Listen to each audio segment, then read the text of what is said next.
रुद्राय। ॐ नमस्ते रुद्रमन्यव उतोत इषवे नमः। नमस्ते अस्तु धन्वने बाहुभ्यामुत ते नमः। यात इषु शिवतमा शिवं बभूव ते धनुः। शिवा शरव्या यातवतया नो रुद्रमृडया। याते रुद्रशिवा तनूरघोरा पापकाशिनी। तया नस्तनुवाशन्तमया गिरिशन्ताभिचाकशीली। यामिषुं गिरिशन्तहस्ते बिभर्ष्यस्तवे। शिवान् गिरित्रतां कुरु माहि पुंसि पुरुषैं जगत्। शिवेन वचसा त्वा गिरिशाच्चावदामसि। यथा नः सर्वमिज्जगदयक्ष्मगुं सुमना असत। अद्यवोचदधिवक्ता प्रथमो दैव्योऽभिषक्। अहीगश्च सर्वा ऐञ्जम्भयन् सर्वा आश्रयातु धान्यः। असौ यस्ताम्रो अरुण उत बभ्रुः सुमङ्गलः। ये चेमागुं रुद्रा अभितो दिक्षु श्रिताः सहस्रशो वै शागुं हेड ईमहे। असौ यो वसर्पति नीलग्रीवो विलोहितः। उतैनं गोपा अदृशन्नदृशन्नुदहार्यः। उतैनं विश्वा भूतानि सदृष्टो मृडयातिनः। नमो अस्तु नीलग्रीवाय सहस्राक्षाय मीडुषे। अतो ये अस्य सत्त्वानो हन्तेभ्यो करन्नमः। प्रमुञ्च धन्वनस्त्वमुभयोराग्नियोर्जाम्। याश्च ते हस्त इषवः पराता भगवो वपा। अवतत्यधनुस्त्वगुं सहस्राक्षशतेषु ते। निशीर्य शल्यानां मुखा शिवो नः सुमना भव। विजन्धनुः कपर्दिनो विशल्यो बाणवागुम् उत। अनेशन्नस्येषव आभुरस्य निषङ्गतिः। याते हेतिर्मीडुष्टमहस्ते बभूव ते धनुः। तयास्मान् विश्वतस्त्वमयक्ष्मया परिभुज। नमस्ते अस्वायुधायानातताय धृष्णवे।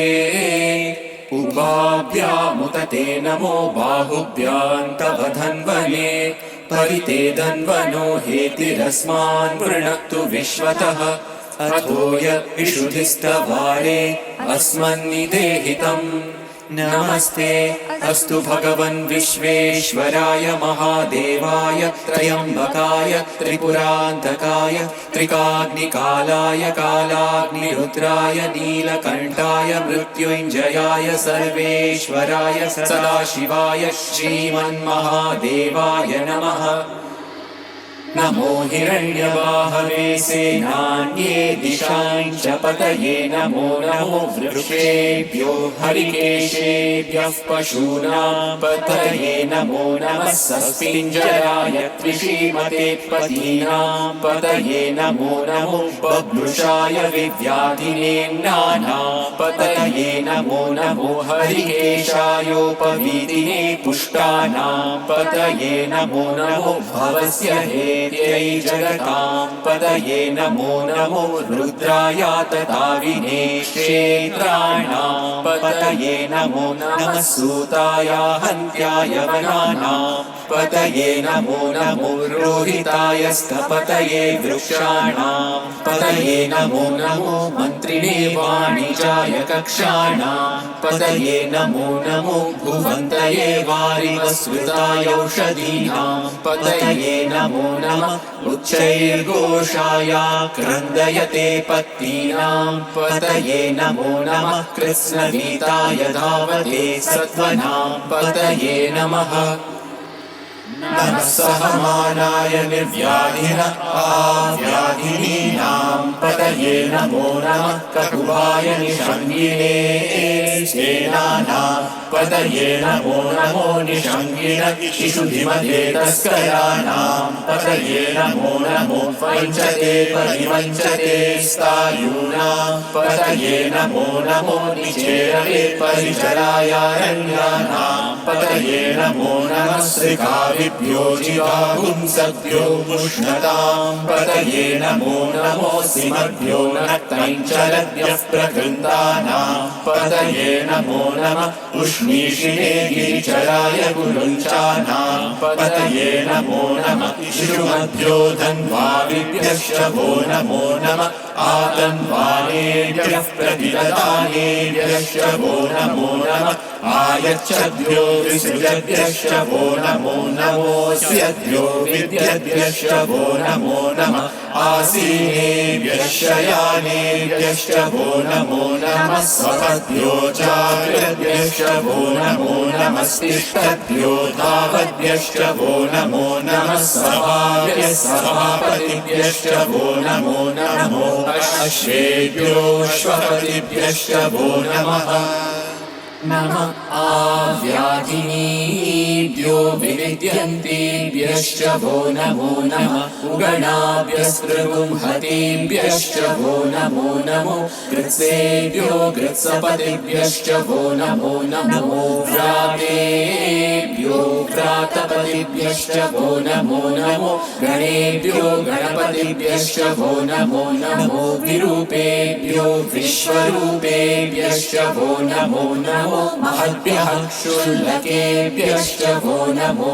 नमो रतिभ्यो रतेभ्यश्च वो नमो नमो रतेभ्यो रथपतिभ्यश्च वो नमो नमः सेनाभ्यः सेनानिभ्यश्च वो नमो नमः क्षत्रिभ्यः सङ्ग्रहीतृभ्यश्च वो नमो नमस्तक्षभ्यो रथकारेभ्यश्च वो नमो नमः कुलालेभ्यः कर्मारेभ्यश्च वो नमो नमः पुञ्जिष्टेभ्यो निषादेभ्यश्च वो नमो नमः इषुकृभ्यो धन्वकृभ्यश्च वो नमो नमो मृगयुभ्यश्वनिभ्यश्च वो नमो नमः श्वभ्यश्वपतिभ्यश्च वो नमः नमो भवाय च रुद्राय च नमः शर्वाय च पशुपतये च नमो नीलग्रीवाय च शितिकण्ठाय च नमः कपर्दिने च व्युक्तकेशाय च नमः सहस्राक्षाय च शतधन्वने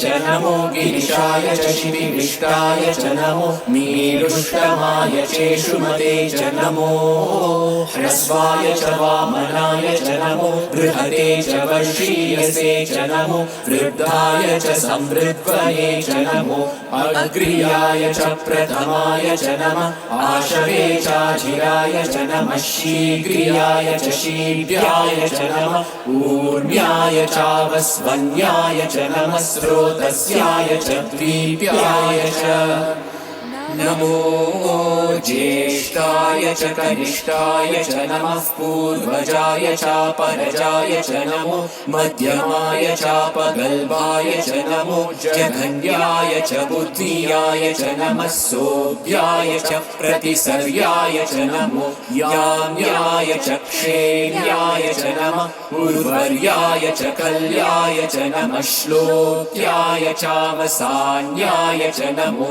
वन्याय च कक्ष्याय च नमः श्रवाय च प्रतिश्रवाय च नमः आशुषेणाय चाशुरताय च नमः शूराय चावभिन्धते च नमो वर्णिने च वरुतिने च नमो बिल्लिने च कवचिने च नमः श्रुताय च श्रुतसेनाय च नमो दुन्दुभ्याय चाहनन्याय च नमो धृष्णवे च प्रमृषाय च नमो धूताय च प्रहिताय च नमो निषङ्गिने चेषु धिमते च नमस्तीक्ष्णेशवे चायुधिने च नमः स्वायुधाय च सुधन्वने च नमः श्रुत्याय च पत्याय च नमः काट्याय च नीत्याय च नमः सूर्याय च सरस्याय च नमो नाद्याय च वैशन्ताय च नमः कूप्याय चावट्याय च नमो वर्ष्याय चावर्ष्याय च नमो मेघ्याय च विद्युद्याय च नमः ईन्द्रियाय चातप्याय च नमो वाट्याय च रेश्मियाय च नमो वास्तव्याय च वास्तुपाय च ॐ हर हर हर हर ॐ नमः सोमाय च च रुद्राय च नमः साम्राय चारुणाय च नमः शङ्गाय च पशुपतये च नमः उग्राय च भीमाय च नमो अग्रे वदाय च दूरे वदाय च नमो हन्त्रे च हनीयसे च नमो वृक्षेभ्यो हरिकेशेभ्यो नमस्ताराय नमः शम्भवे च मयोभवे च नमः शङ्कराय च मयस्कराय च नमः शिवाय च शिवतराय च नमः स्तीर्त्याय च कूर्याय च नमः पार्याय च भार्याय च नमः प्रतरणाय चोत्तरणाय च नमः आधार्याय च लाद्याय च नमः षष्ट्याय च फेण्याय च नमः सिकत्याय च प्रवाह्याय च नमः हिरण्याय च प्रपद्याय च नमः किंशिलाय च क्षयणाय च नमः कपर्दिने च पुलस्तये च नमो गोष्ठ्याय च गृह्याय च नमः सल्प्याय च गेह्याय च नमः काट्याय च गह्वरेष्ठाय च नमो हृदयाय च निवेष्ट्याय च नमः पागुंसव्याय च रजस्याय च नमः शुष्क्याय च हरित्याय च नमो लोप्याय चोलप्याय च नमः ऊर्व्याय च सूर्याय च नमः पर्ण्याय च पर्णशद्याय च नमो पगुरमाणाय चाभिघ्नते च नमः आखिदते च प्रखिदते च नमो वह्निकेभ्यो देवानागं हृदयेभ्यो नमो विक्षीणकेभ्यो नमो विचिन्वत्केभ्यो नमः आनिर्भकेभ्यो नमः आमीभकेभ्यः द्रापे अन्धसस्पते दरिद्रनीललोहित येषां पुरुषाणाम् येषां पशूनां माधेर्मारोमो येषां किञ्चनाममत् या ते रुद्रशिवा तनु शिवा विश्वाहवेशजी शिवा रुद्रस्य भेषजी तया नो मृडजीवसे इमागुं रुद्राय तवसे कपर्दिने क्षयवीराय प्रपरामहे मतिम् यथा नः शमसद्विपदे चतुष्पदे विश्वं पुष्टं ग्रामे अस्मिन्ननातुरम् मृडानो रुद्रोतनो मयस्कृति क्षयवीराय नमसा विधेमते यच्छञ्चयोश्च मनुराय चेपिता तदश्याम तव रुद्रप्रणीतौ मानो महान्तमुतमानो अर्भकं मान उक्षन्तमुतमानमुक्षितम् मानोवतीः पितरं मोदमातरं प्रियामानस्तनुवो रुद्ररीरिषः मानस्तोकेतनये मान आयुषिमानो गोषुमानो अश्वेषु रीरिषः वीरान्मानो रुद्रभामितो वदेर्हविष्मन्तो नमसा विधेमते आराते गोघ्न उदपूरुषग्ने क्षयवीराय सुन्नमस्मेते अस्तु रक्षा च नो अनिति च देव गृह्यता च नः शर्म यच्छद्विपर्हाः स्तुहि श्रुतं गर्तसदयुवानं मृगन्न भीममुपहत्नुमुग्रम् मृडाचरित्रे रुद्रस्तवानो अन्यन्ते अस्मन्निवपन्तु सेनाः परिणो रुद्रस्य हेतिर्वृणत्तु परित्वेषस्य दुर्मतिरघायोः अवस्त्यामकवध्यस्तनुष्वमीड्वस्तोकायतनयाय मृडया मीडुष्टमशिवतमशिवो नः सुमना भव परमे वृक्ष आयुधन्निकाय कृत्तिं वसान आचर पिनाकं बिभ्रदागहि विकिरितविलोहित नमस्ते अस्तु भगवः यास्ते सहस्रगुं हेतयोऽन्यमस्मन्निवपन्तु ताः सहस्राणि सहस्रता बाहुवोस्तव हेतयः तासामीशानो भगवः पराशीनामुकाकृति सहस्राणि सहस्रशो ये रुद्रा अधिभूम्याम् तेषां सहस्रयोजनेव धन्वानि तन्मसि अस्मिन् महत्यर्णवेऽन्तरिक्षे भवा अधि नीलग्रीवाशितिकण्ठाः शर्वा अधः क्षमाचराः नीलग्रीवाशितिकण्ठा दिवगुं रुद्रा उपश्रिताः ये वृक्षेषु सस्मिञ्जरा नीलग्रीवा विलोहिताः ये भूतानामधिपतयो विशिकाशः कपर्दिनः ये अन्येषु विविद्यन्ति पात्रेषु पिबतो जनान् ये पतां पथिरक्षय ऐलवृतायव्युतः ये तीर्थानि प्रचरन्ति सृकावन्तो निषङ्गिणः यः एतावन्तश्च भूयागुंसश्च दिशो रुद्रावितस्थिरे तेषागुं सहस्रयोजने बधन्वानि तन्मसि नमो रुद्रेभ्यो ये पृथिव्या ये एन्तरिक्षे ये दिवि येषामन्नं वातो वर्षमिषभस्तेभ्यो दश प्राचीर्दश दक्षिणा दश प्रतीचीर्दशोदीचीर्दशोर्वास्तेभ्यो नमस्ते नो मृडयन्तु ते यद्विष्णो यश्च नो वेष्टितं वोजम्हे ददामि त्र्यम्बकं यजामहे सुगन्धिं पुष्टिवर्धनम् उर्वारुकमिव बन्धनान् मृत्योर्मुक्षीयमामृतात् यो रुद्रो अग्नौ यो अप्सु य ओषधीषु यो रुद्रो विश्वा भुवना विवेश तस्मै रुद्राय नमो अस्तु ये ते सहस्रमयुतं पाशा मृत्योमर्त्याय हन्तवे तान् यज्ञस्य मायया सर्वानवयजामहे मृत्यवे स्वाहा मृत्यवे स्वाहा प्राणानां ग्रन्थिरसि रुद्रो मा विशान्तकः तेनान्येनाप्यायस्व नमो रुद्राय विष्णवे मृत्युर्मे पाहि तमुष्टुहि यस्विषुः सुधन्वायो विश्वस्य क्षयति भेषजस्य यक्ष्वामहेसौ मनसाय रुद्रन्नमोभिर्देवमसुरन्दुवस्य अयं मे हस्तो भगवान् अयं मे भगवत्तरः अयं मे विश्वदेशजोऽयं शिवाभिमर्शनः ॐ शान्ति शान्ति शान्तिः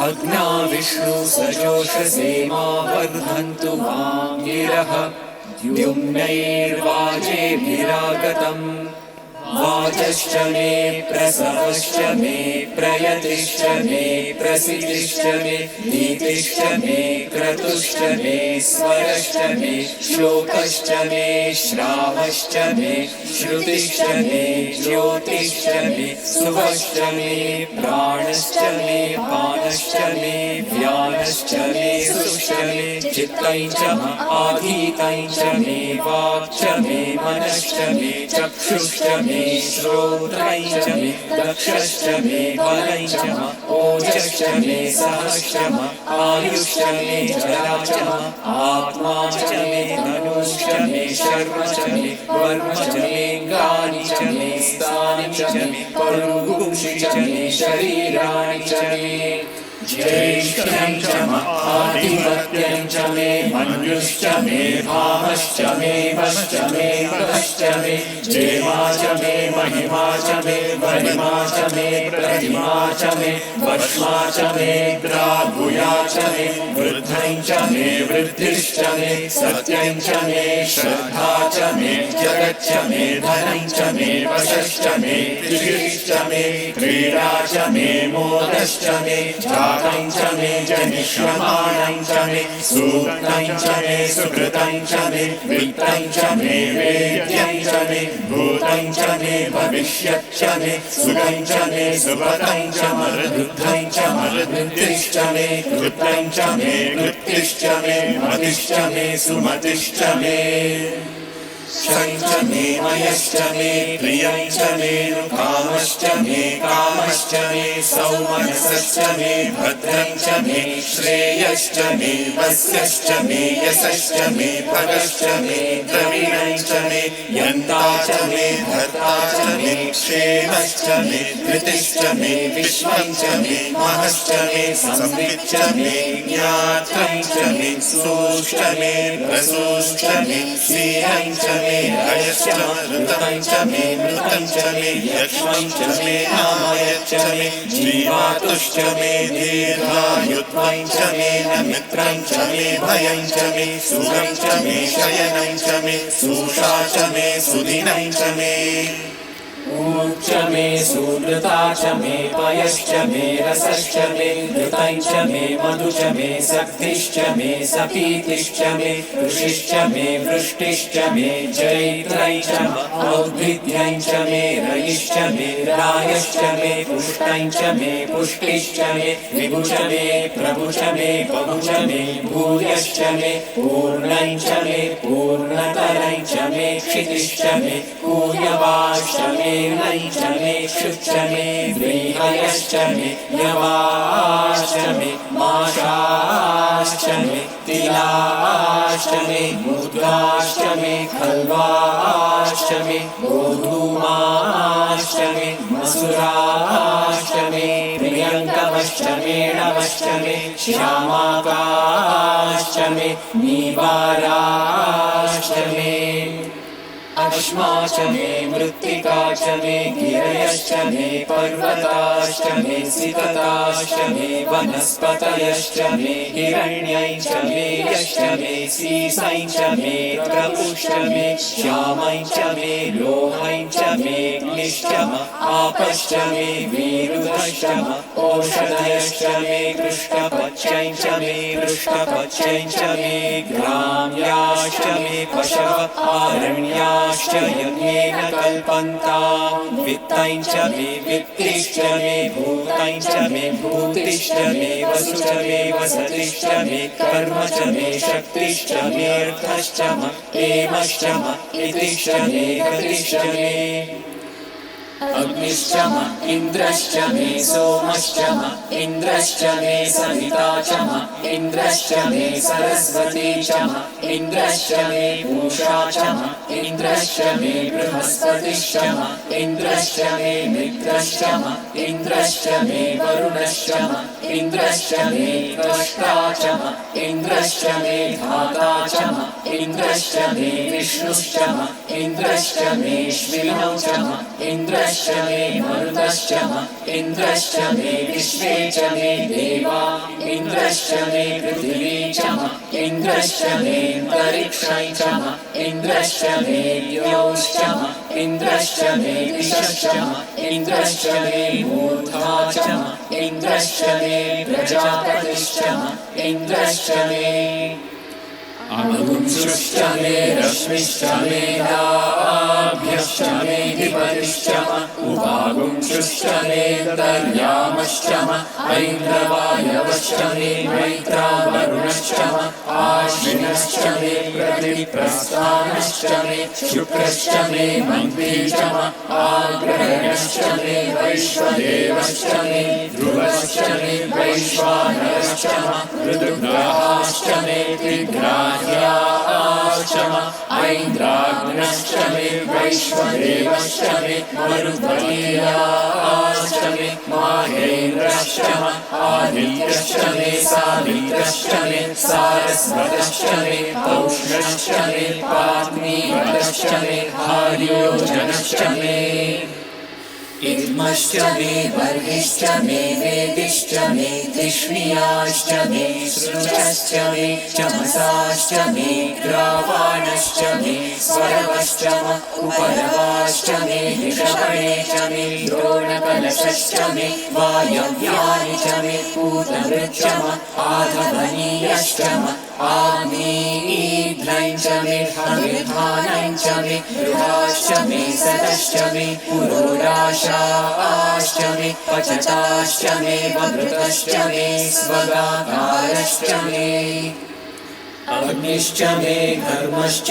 मेऽर्कश्च मे सूर्यश्च मे प्राणश्च मे श्वमेधश्च मे पृथिवी च मे दितिश्च मे दितिश्च मे द्यौश्च मे शक्वरीरङ्गुलयो दिशश्च मे यज्ञेन कल्पन्तामृच्च मे साम च मे सोमश्च मे यजुश्च मे दीक्षा च मे तपश्च ऋतुश्च मे व्रतं च मे होरात्रयोर्वृष्ट्या बृहत्कृतन्तरे च मे यज्ञेन कल्पेताम् गर्भाश्च मे वत्साश्च मे त्रयविश्च मे त्रयवी च मे द्वितीयवाच्च मे द्वितीयवी च मे पञ्चाविश्च मे पञ्चावी च मे त्रिवत्सश्च मे त्रिवत्सा च मे तुर्यवाच्च मे तुर्यवी च मे पष्टवाच्च मे पष्टवी च म उक्षा च मे वशा च म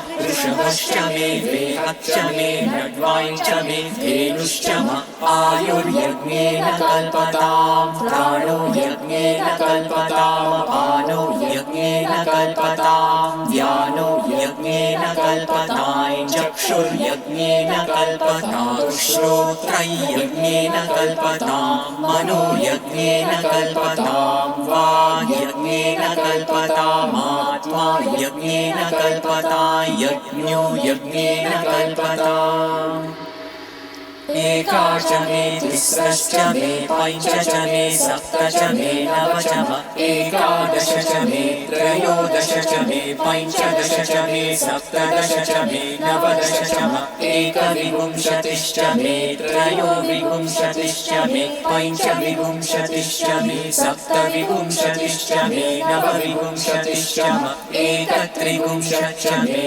त्रयस्त्रिंशच्च मे चतस्रश्च मे षोडश च मे द्वादश च मे षोडश च मे विंशतिश्च मे चतुर्विंशतिश्च मे अष्टाविंशतिश्च मे द्वात्रिंशच्च मे षट्त्रिंशच्च मे चत्वारिंशच्च मे चतुश्चत्वारिंशच्च मे अष्टाचत्वारिंशच्च मे वाजश्च प्रसवश्चाप्निचश्च क्रतुश्च सुवश्च मूर्धाश्च व्यश्रियश्चान्त्यायनश्चान्त्यश्च भुवनश्च भुवनश्चाधिपतिश्च ॐ शान्ति शान्ति शान्तिः ॐ यदक्षरपरभ्रष्टं मात्राहीनं तु यद्भवेत् तत्सर्वं क्षम्यतां देव नारायण नमोऽस्तु ते विसर्गबिन्दुमात्राणि पदपादाक्षराणि च न्यूनानि चातिरिक्तानि क्षमस्व साईश्वर अपराधसहस्राणि क्रियन्ते हर्निशं मया दासोऽयमिति मां मत्वा क्षमस्व साईश्वर अन्यथा शरणं नास्ति त्वमेव शरणं मम तस्मात् कारुण्यभावेन रक्ष रक्ष साईश्वर हरिः ओम तत्सत् श्री साईश्वरार्पणमस्तु स्वस्ति प्रजाभ्यः परिपालयन्ताम् न्यायेन मार्गेण महीमहीषाः गोब्राह्मणेभ्यः शुभमस्तु नित्यम् समस्तलोकाः सुखिनो भवन्तु समस्तलोकाः सुखिनो भवन्तु समस्तलोकाः सुखिनो भवन्तु ॐ शान्ति शान्ति शान्तिः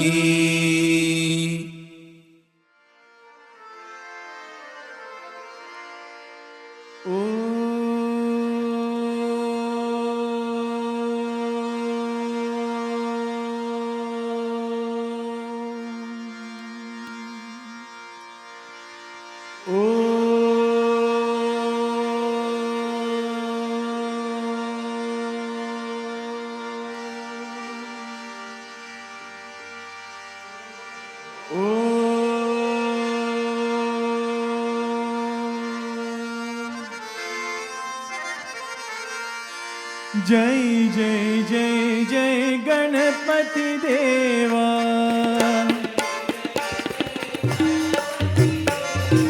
जय जय जय जय गणपति देवा।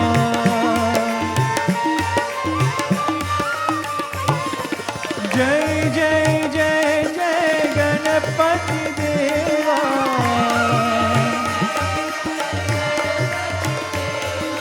जय जय जय जय गणपति देवा।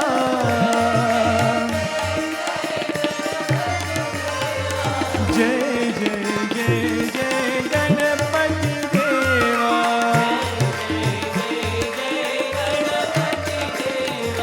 गजानना गजानना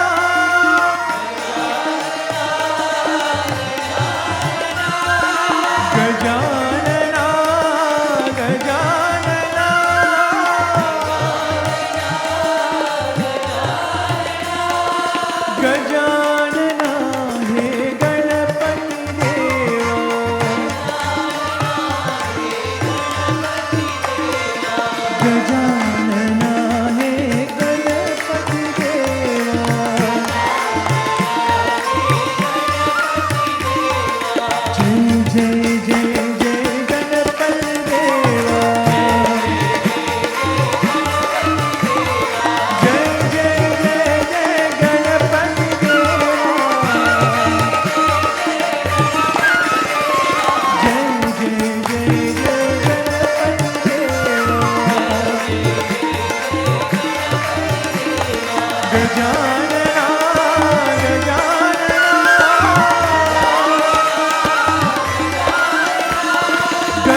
ईश्वर अल्लाह तेरे नाम साई तेरे नाम ईश्वर अल्लाह तेरे नाम साई तेरे नाम सर्वधर्म प्रिय साई राम सत्य साई राम सर्वधर्म प्रिय साई राम सत्य साई राम सर्वधर्म प्रिय साई राम सत्य साई राम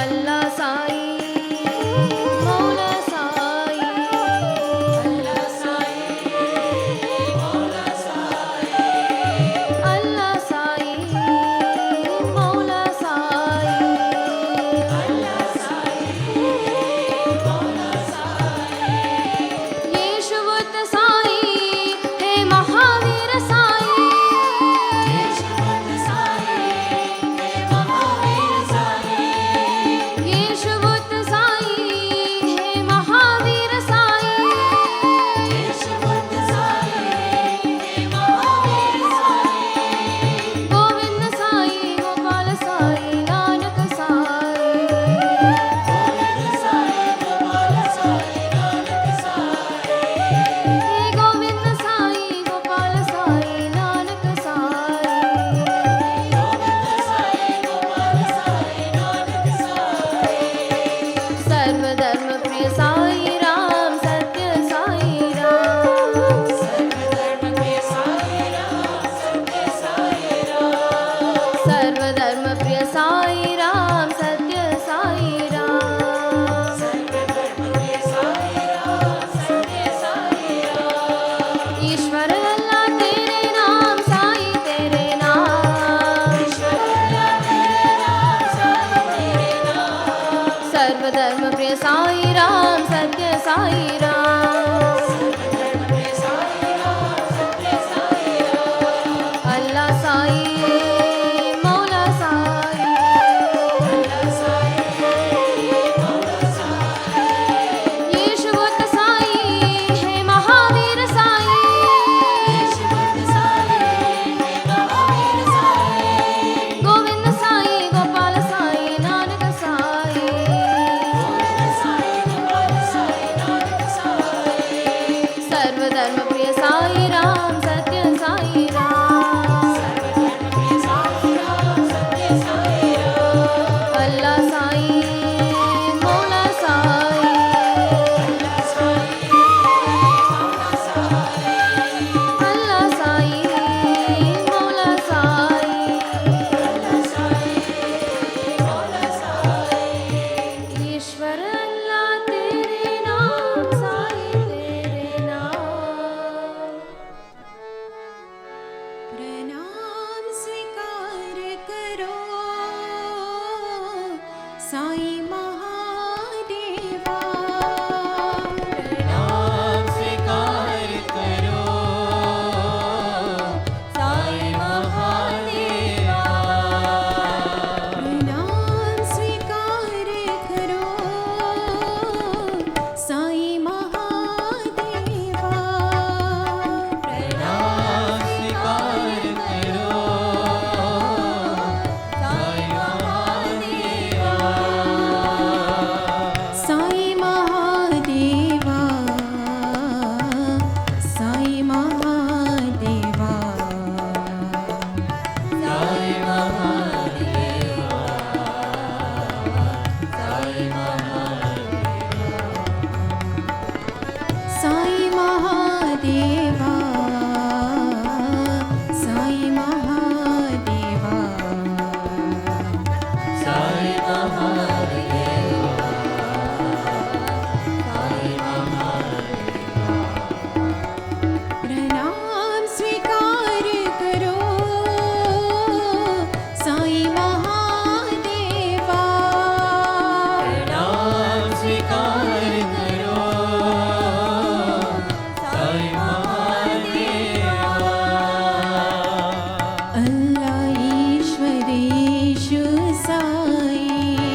सूत्रधारी जगन्नाथ साई। साई महादेवा साई महादेवा साई महादेवा साई महादेवा साई महादेवा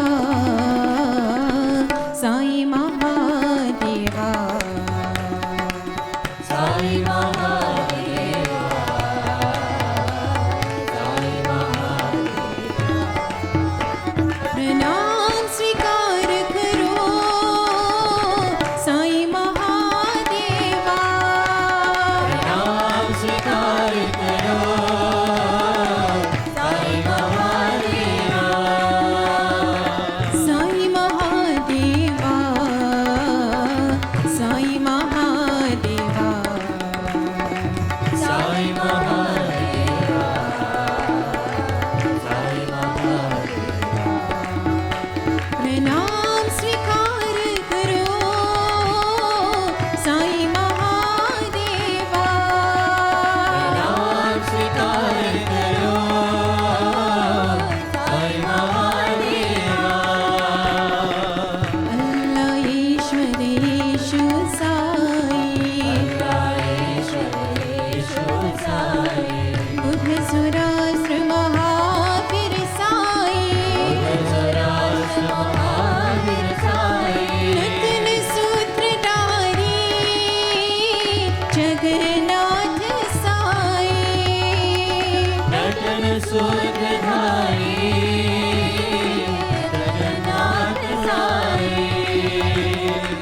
साई महादेवा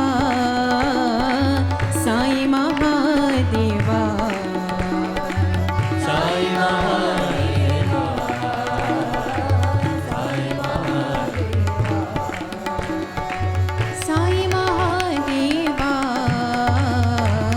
साई महादेवा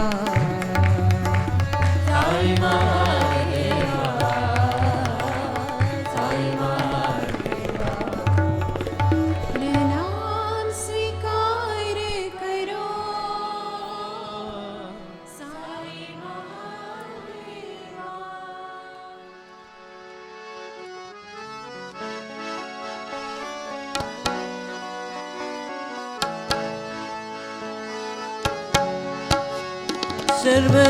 सर्वधर्मस्वरूपा साई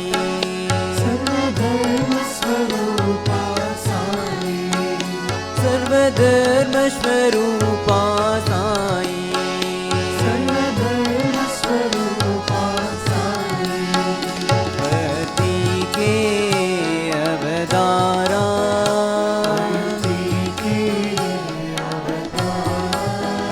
पति के अवतारा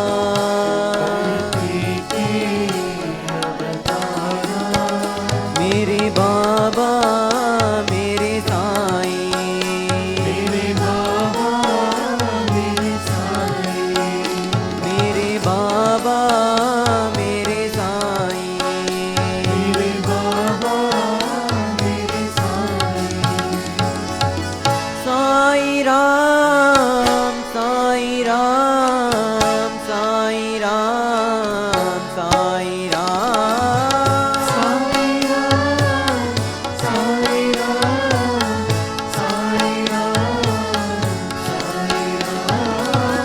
साई राम साई राम साई राम साई राम साई राम साई राम साई राम हिंदू मुस्लिम के साई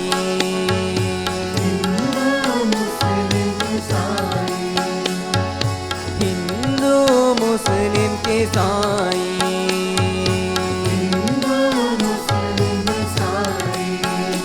आरती के तेरे द्वारी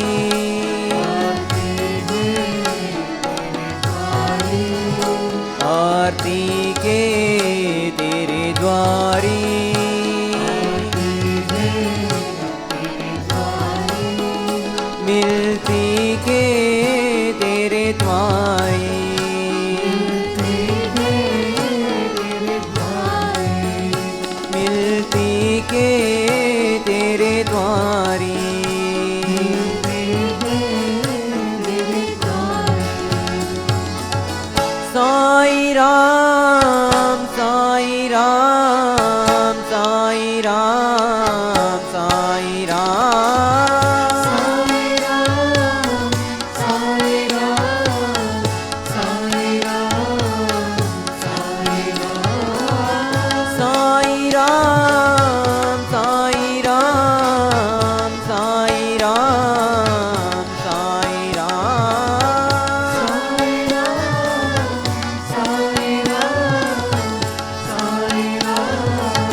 सर्वधर्म स्वरूपा साई पति के मेरे बाबा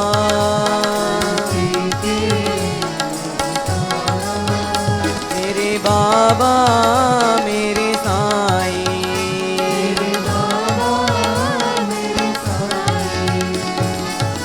साई राम साई राम साई राम साई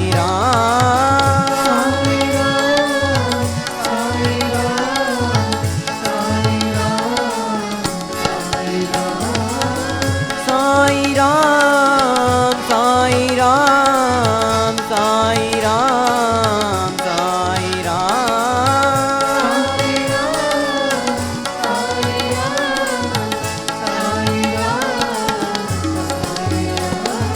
हिंदू मुस्लिम के साई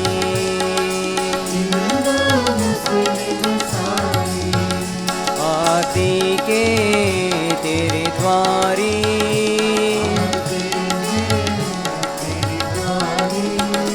मिलती के तेरे द्वारी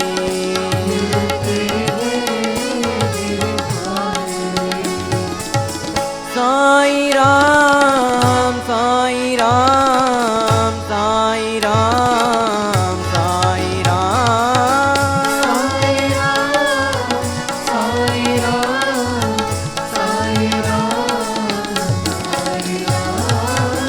साई राम साई राम साई राम साई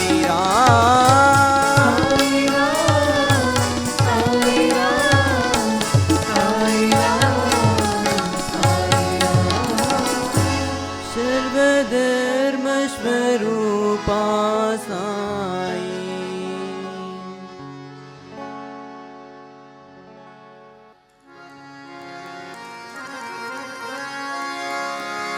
मोहब्बत की कमी दिल में अगर एहसास होता है जरा जाको तो पाओगे कि साई पास होता है वो करिश्मा ये उसी का है कि दुनिया खूबसूरत लगती है वरना आदमी को आदमी क्या रास होता है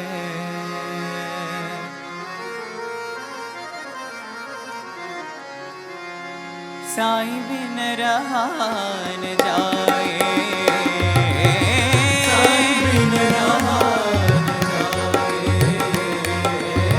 साई बिन रहा न जाए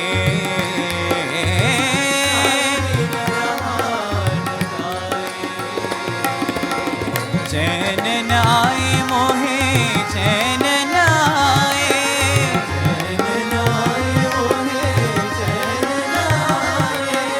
चैन न आए मोहे चैन न आए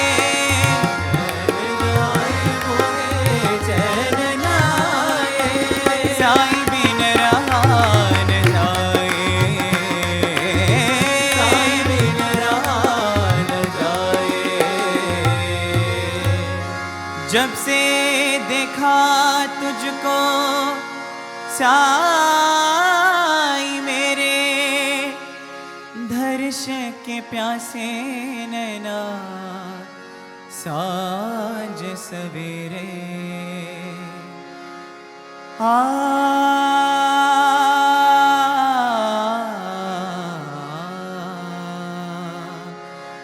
जब से ही देखा तुझको साई मेरे के प्यासे नैना साँझ सवेरे मिट मर जाए तुझ पे हमसे न रोते तू जिंदगी सौंप दे हम चरणों में तेरे ओ जिंदगी सौंप दे हम चरणों में तेरे ओ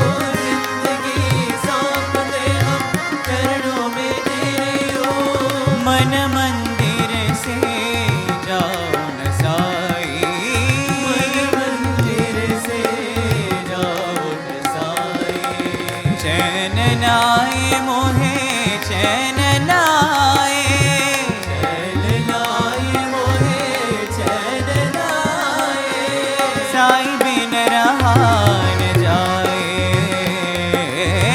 साईं बिन रहा न जाए।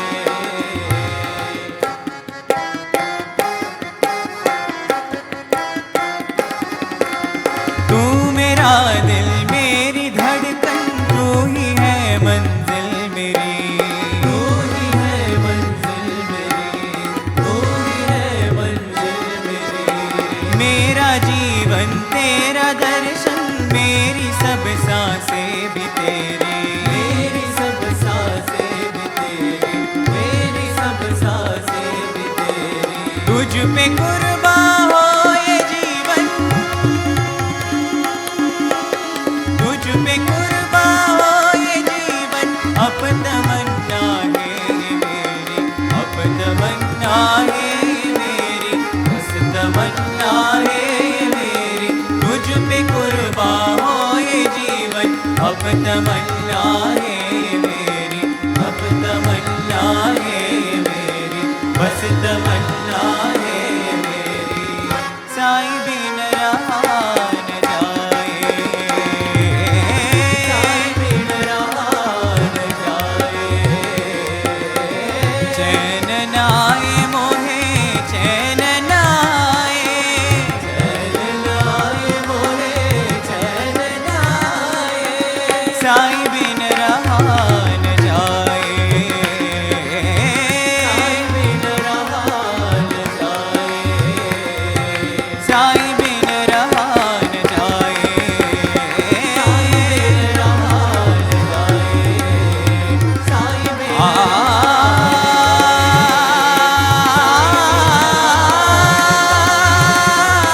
साईं बिन आ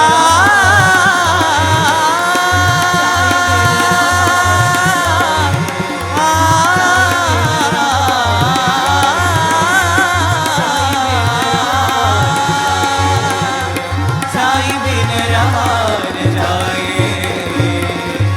साईं बिन रहा न जाए।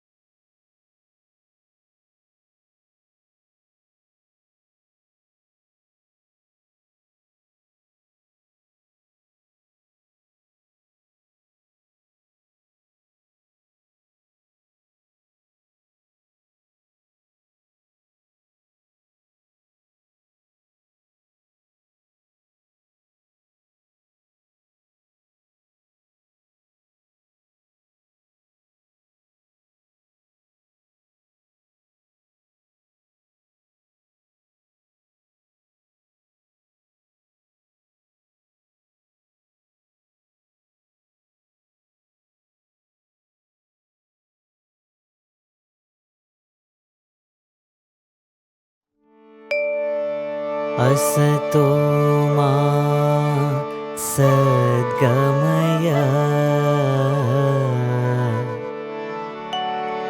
तमसो मा ज्योतिर्गमय मृत्योर्मा अमृतं गमय। ॐ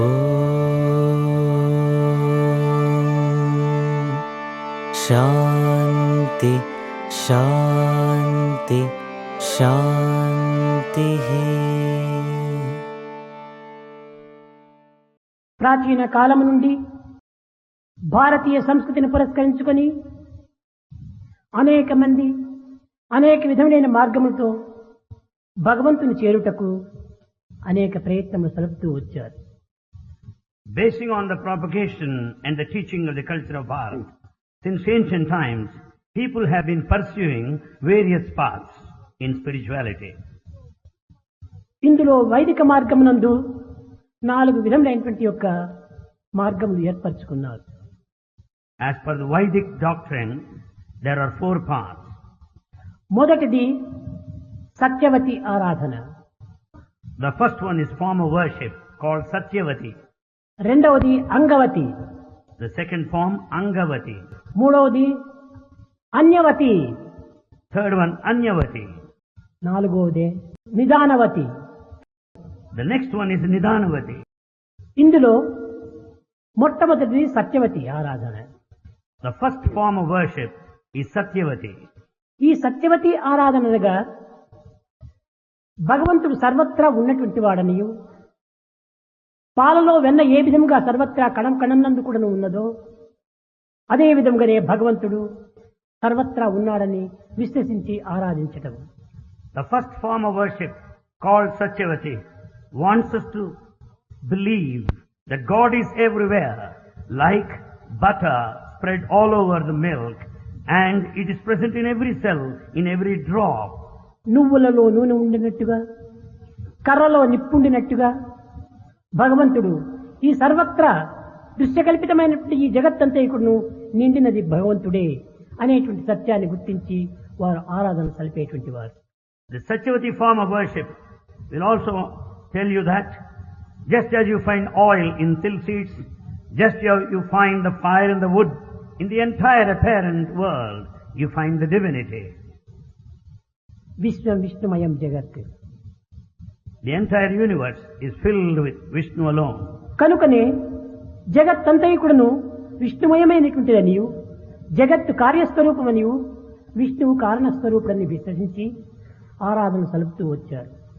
This mode of worship considers divine as the cause and the universe its effect. రెండవది అంగవతి.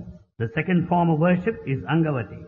దీనిని మరింత సూక్ష్మమైనటువంటి మార్గంలో దీన్ని ప్రవేశింపజేశారు.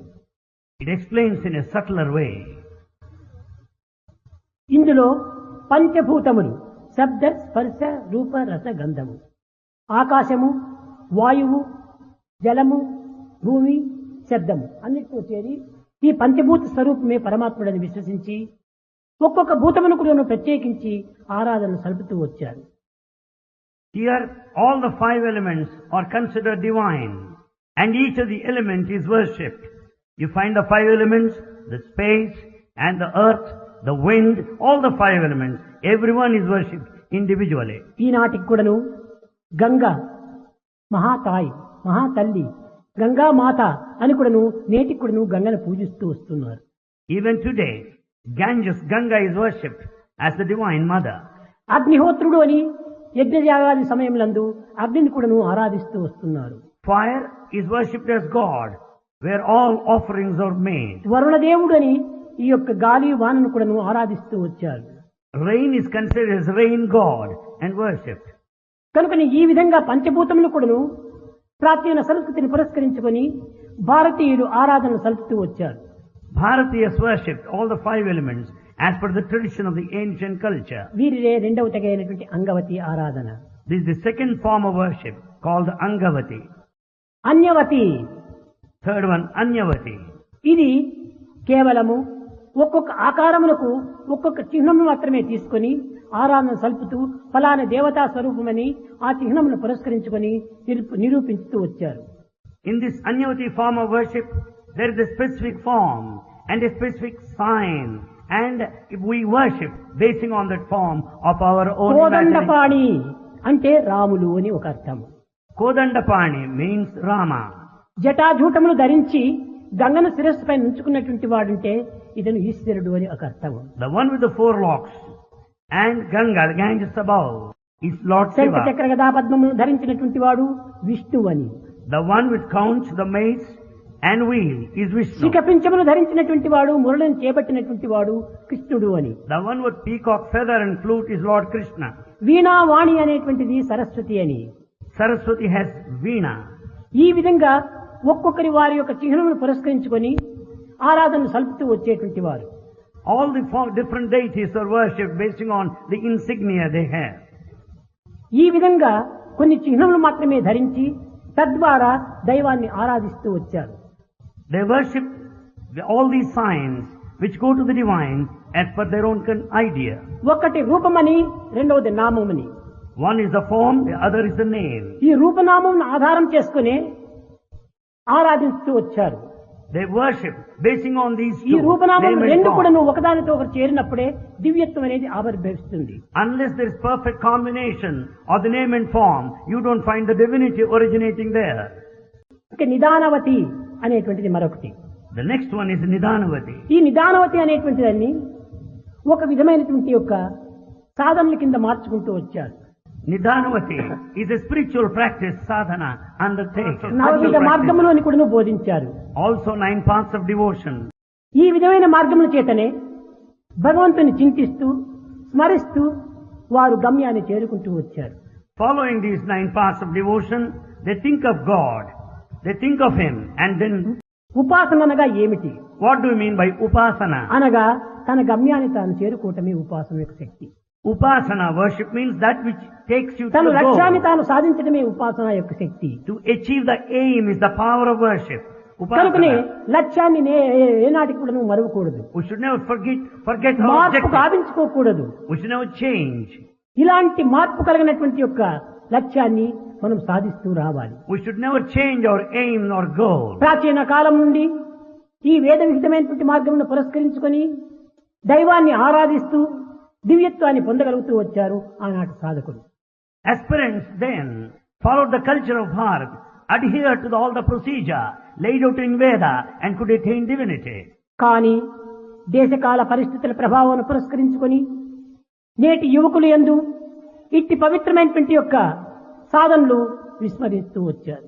With the passage of time, as an effect of the modern times, these spiritual practices are not known to modern youth. ఏమిటి రాళ్ళు దేవుళ్ళు అవుతారా? How do you consider stone a god? చెట్లు దేవుళ్ళు అవుతారా? How do you consider a tree a పుట్టలు దేవుళ్ళు god? అవుతారా? How do you consider anthill divine? పశువులు దేవుళ్ళు అవుతారా? How can you consider ఈ animal విధమైనటువంటి god? ప్రశ్నలు వేస్తూ వచ్చారు. They put such sort of questions. ఇది కేవలము సంకుచితమైనటువంటి భావములే. It's narrow-minded feeling. ఈశ్వర సర్వభూతానాం అనేటువంటి దాని యొక్క అంతరార్థం ఏమిటి? What is the inner significance when we say that God is present in సర్వభూతములు all? ఎందుకు కూడా ఉంటుండాలి. God is present in all. దీనినే సైన్స్ లోపల కూడాను ప్రతి పదార్థం ఎందుకు కూడాను ఆటం ఉంటున్నది. This science declares that matter is made up of atoms. ఈ అణుశక్తి అనేటువంటిది లేకుండా ఏ పదార్థం కూడాను ఆవిర్భవించదు. Without this latent atomic power, you don't expect any matter. కనుక మట్టిలో ఉంటుండాలి, చెట్టులో ఉండాలి, పుట్టలో ఉంది, గుత్తలో ఉంది. Therefore you find present divinity in an anthill, on the mountain top, ఈ in a శక్తి tree. మాత్రం అన్నిటి ఎందుకు ఉండదని మీరు వాదించినప్పుడు ఈ దివ్య శక్తి ఎందుకు అన్నిటి ఎందుకు ఉండదు? When you say that there is atomic power everywhere, why not the divine power? కనుకనే ఆ ప్రాచీన కాలం నుండి కూడాను అంతా రామమయం, ఈ జగమంతా రామమయం అని ప్రచారం చేస్తూ వచ్చారు. Since ancient times, it was widely propagated that Rama is present everywhere, కానీ all over the ఈనాటి universe. యువకులు యందు అంతా సైన్స్ మయం, ఈ జగమంతా సైన్స్ మయం అన్నారు. But modern youth consider that the whole universe is filled with science. ఏమిటి ఈ సైన్స్ అంటే? What is this science? ఈ సైన్స్ లో ఉన్నంత అమాయకత్వము అజ్ఞానము మరొక దాని యందు లేదు. The science is full of ignorance and innocence. ఈ సైన్స్ అనేటువంటిది ఎక్కువ డెవలప్ చేసుకున్నామని, విజ్ఞానం అనేటువంటి దాన్ని అమితంగా పెంచుకున్నామని, సాంకేతిక విజ్ఞాన శాస్త్రాన్ని విరివిగిరిగా పెంచినామని అనుకుంటున్నారు. కానీ దీనితో పాటు అజ్ఞానం కూడా పెరుగుతూ వస్తున్నటువంటి సత్యాన్ని మరవకుండా చూసుకోవాలి. You think that science has progressed, technology has improved, but at the same time never forget there is a rise of ignorance also. కనుకనే ఈ ప్రజ్ఞాన విజ్ఞాన అజ్ఞానములు కూడాను జంట పక్షుల వలె ఒకదానికోటి వెంటబడుతుంటాయి. Therefore we find the three birds, one of the science and one of spiritual knowledge and one of awareness, they follow. ఈ రియాలిటీకి ఒక షాడో అనేటువంటిది వెంటాడుతుంటాది. The reality will always be accompanied by a shadow. కాన మనము దేని యందైనా కూడాను దైవ విషయం లోపల మాత్రం ఒక పట్టుదలతో మనం సాధిస్తూ రావాలి. Therefore in respect of God and spiritual path, ఏదో we బజార్లో should పోయేటువంటి determinate. వాడంతా చెప్తే దాన్నంతా నమ్ముకోవటము, We should not go by all that is said by those fellows that walk along the street. ఏదో ఒక విధమైనటువంటి యొక్క ఎల్లయ్య మల్లయ్య అని చెప్పినంటే దాన్నంతా మనం నమ్మటము. You should not believe what all that is said by Tom, Dick and Harry. ఇలాంటి దీన్నంతా మనం అనుసరించకూడదు. You should not follow that. ఈనాడు చూడండి, దైవం అంటే ఎవరు నమ్మరు. No one will believe God now. ఈ పిచ్చి పిచ్చి నావల్స్ అంతా రాస్తుంటారు, దీన్ని నమ్ముతారు. They read all mad novels, dirty novels. ఈ అంతేకాదు ఈ వారపత్రికలంతా నమ్ముతుంటాము. They believe newspapers. ఏదో ఒకరు పిచ్చివాడు వచ్చేసి జ్యోతిష్యం అంటే దాన్ని అంతా నమ్ముతుంటాము. If an astrologer tells you something, you'll believe ఇంకా it. కొంతమంది తయారవుతున్నారు ఇప్పుడు. There are some more fellows now. Saibaba మాకంతా శక్తినిచ్చాడని నా మాదిరిని తల పెట్టుకోవటము, గౌన్ వేసుకోవటము, ఈ విధంగా కూడా కొంచెం నటన చేస్తూ వస్తున్నారు. There are some useless fellows who take upon the form and grow the hair, put Foolish on the dress fellows. like Baba. Foolish Foolish fellows, number one type. Saibaba ఇచ్చే శక్తులు కాదు, పుచ్చుకునే శక్తులు కాదు. The power of Sai Baba cannot be given. nor ఇలాంటి cannot be వాటినంతా కూడా నువ్వు నమ్మి అనేక మంది చాలా మోసపోతున్నారు. received. Many people believe such things and are deceived and betrayed. ఇలాంటి దానికి పోకూడదు. We should not go in ఇది that ఒకరు way. ఇచ్చేది పుచ్చుకునేటువంటిది కాదు. It's neither given nor me accepted. యొక్క విశ్వాసంతో మీరు సాధించాలి. You should achieve with your faith. కనుక So, నిజమైనటువంటి భక్తి ప్రపత్తులు అంటే తమ యొక్క విశ్వాసం ఒకే మానసిగా ఒకే రీతిగా అంత్యం వరకు సాధిస్తూ రావాలి. true faith requires you to have one-pointed attention, the principle of unity. అది ఏ నిజమైనటువంటి స్థిర భక్తి, అనన్య భక్తి. That is the stable devotion, the devotion which is steady. అప్పుడే చలించని మనసు, భ్రమించని దృష్టి మనలో ఏర్పడుతుంది. Then only you will have that unwavering mind and steady concentrated ఇది attention. దైవ విషయంలో చాలా అవసరం. It's very essential in దైవం respect of ఎన్నో God. బాధలు పెడుతుంటాడు. God will put దైవం you to పెట్టడం suffering. కాదు, అది నువ్వు భావిస్తున్నావు. God will never put you to suffering. You think దైవం so. ఏది అనుగ్రహించడు. God will never do anything. అన్నిటికీ నీ సాక్షిభూతుడై ఉంటుంటాడు. God is only witness. నీ కర్మలే నీకు ఆ కష్టములుగా రూపొందుతున్నాయి. Your actions will give you suffering. కనుక దానికి కూడా నువ్వు ఏమాత్రం కూడా నువ్వు జంకగా కుంకగా దాటుకొని పోవాలి. You should not be depressed or frustrated. You should resist. ఏదొచ్చినా నా మంచి కోసమే. It is good for me. Anything may happen. It's good for me. You should feel అన్ని so. నా మంచి కోసమే, నా మంచి కోసమే దాచాలి. Whatever may happen, everything should be ఆ viewed for your విధమైనటువంటి good. గాఢ విశ్వాసంతో ఉండినప్పుడే మనం అన్నిటినీ సాధిస్తాం. If you have total faith, you will achieve anything in this world. ఇక్కడ అక్కడ అక్కడ అక్కడ ఊరికి తిరిగి తిరిగి కాలమును కర్మను కార్యను వ్యక్తం చేసుకోవటం, కట్టగడపటికి ధనాన్ని కూడా వ్యక్తం చేసుకోవటం. If you go on moving hither and thither, you'll be wasting your energy, you'll be wasting your time, you'll be wasting your money and the body. కనుక ఒకే భావంతోనే మనము దైవాన్ని సాధిస్తూ రావాలి. You should have single-pointed attention, unwavering అది faith. Sai ప్రబోధ ఒక్కటే. భజనలు భజనలు భజనలు. Sai teaching is only one, bhajan singing His Bhagwat glory. నామస్మరణ చేస్తే చాలు. Just sing the glory of God. ప్రేమతో చెయ్యాలి. Sing His glory with love. ఆ ప్రేమతో చేస్తే ఎక్కడ ఉన్నట్టు నువ్వు దాన్ని సాధించగలవు. If you sing His glory with love, you can achieve anything in this world.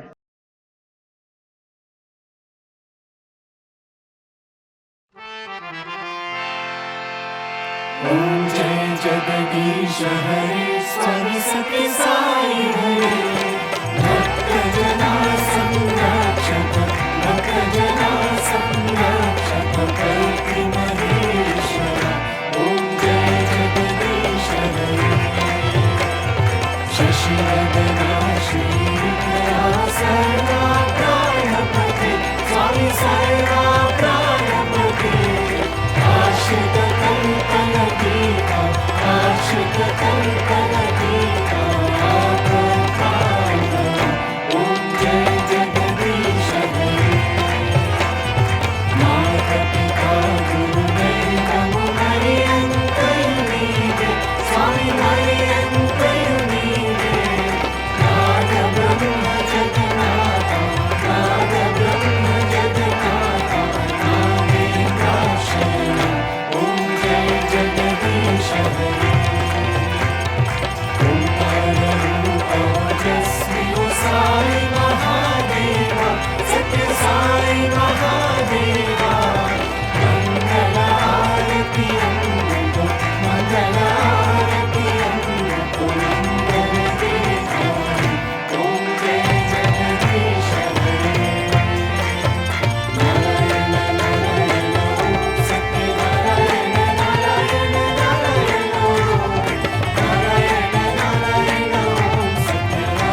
सुखिनो भवन्तु समस्तलोकाः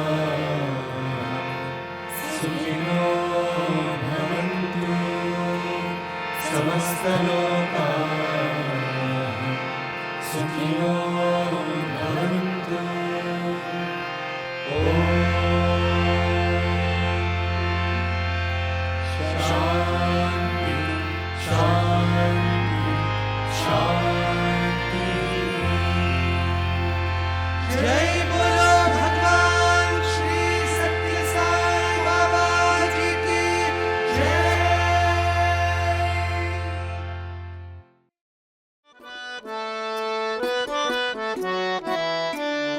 परमं पवित्रं बाबा विभूतिं परमं विचित्रं लीला विभूतिं परमार्थ इष्टार्थमोक्षप्रदानं बाबा विभूतिम् इदमाश्रयामि परमं पवित्रं बाबा विभूतिं परमं विचित्रं लीला विभूतिं परमार्थ इष्टार्थमोक्षप्रदानं बाबा विभूतिम् इदमाश्रयामि परमं पवित्रं बाबा विभूतिं परमं विचित्रं लीला विभूतिं परमार्थ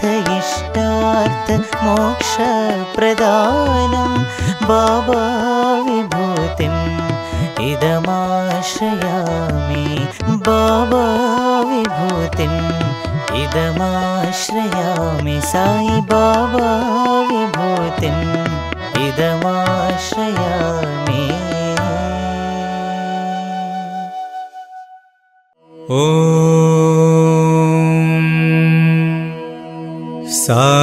साईश्वराय विद्महे सत्यदेवाय धीमहि तन्नः सर्वप्रचोदयात्। ॐ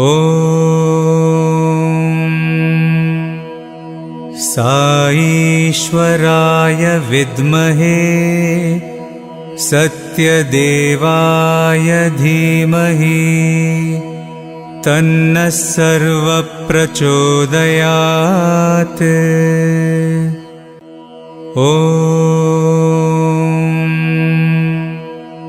साईश्वराय विद्महे सत्यदेवाय धीमहि तन्नः सर्वप्रचोदयात्। ॐ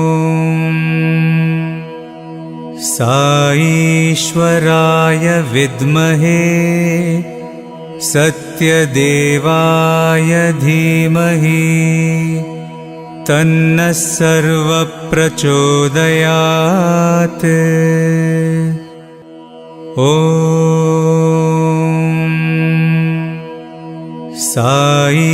साईश्वराय विद्महे सत्यदेवाय धीमहि तन्नः सर्वप्रचोदयात्। ॐ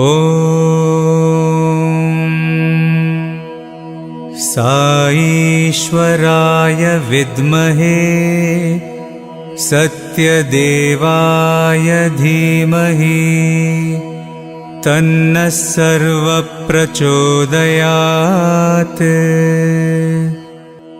ॐ साईश्वराय विद्महे सत्यदेवाय धीमहि तन्नः सर्वप्रचोदयात्। ॐ साईश्वराय विद्महे सत्यदेवाय धीमहि तन्नः सर्वप्रचोदयात्।